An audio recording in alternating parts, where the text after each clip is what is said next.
ગામના હરસોલી ગામે આઝાદીના 78 વર્ષો બાદ જાતિવાદનું ધૂળિયું ભૂત પોલીસના કાફલા વચ્ચે નીકળ્યો વરઘોડો ગુજરાતની રાજધાનીના ગાંધીનગર જિલ્લાના દહેગામ તાલુકાના હરસોલી ગામે આઝાદીના 78 વર્ષો બાદ હરસોલી ગામે જાતિવાદનું ભૂત ધૂળ્યું હતું।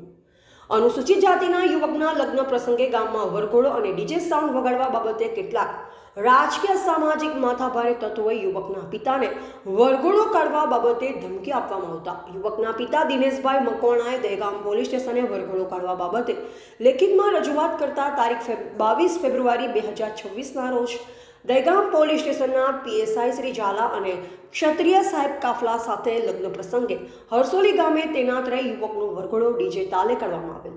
ત્યારે સામાજિક માથાભારે તત્વો જોતાને જોતા રહ્યા અને વરઘોડો નીકળ્યો હતો।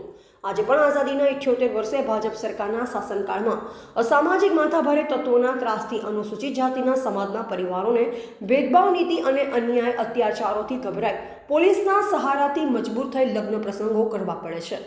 છતાંય સત્તામાં બેઠેલા સાંસદો અને ધારાસભ્યો કાયદાના પાઠ ભણાવતા નથી। જ્યારે કાયદાના સક્કંજામાં આવી જાય ત્યારે રાજકીય વગડારો બચવાની કોશિશ કરવાથી અસામાજિક માથાભારે તત્વોને મોકળું મેદાન મળતા ઘટનાઓ દિન પ્રતિદિન બનતી જાય છે।